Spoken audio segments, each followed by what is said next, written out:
But let's say now Yeah. that we have all this information, right? They still haven't said, I'm going to buy if you trigger me on pain, or if you trigger me on some loss aversion, or if you trigger me like this or like that, right?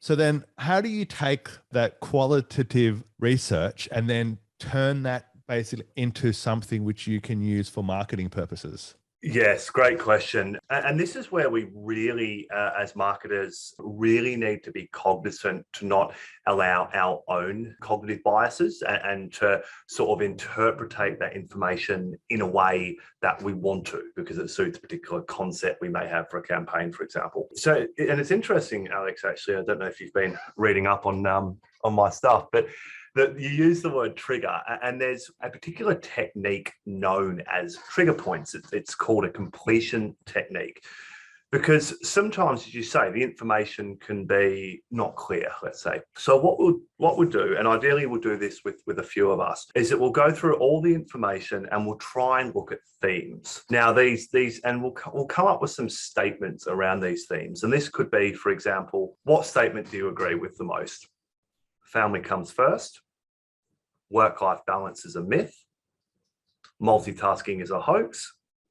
Or career progression requires outside upskilling. Let's say, and this is obviously very much around somebody that will be looking at a professional development course in this particular example. But the point being, whatever the research that we're doing, we will look to connect a theme that is coming through. And there'll obviously be, several themes, is my experience in doing this. And we'll try and convert these themes into just a one sentence, as I just did them. We'll then go back to all of those respondents and ask them and this can be done on a survey. This is really easy to do, just an online survey. Just a multiple choice box. Again, goes back to what Steve Jobs says. People don't know what they want unless you tell them. Give them those four options and ask them to choose or prioritize. Prioritizing is probably quite a good one for this, in order of importance to them.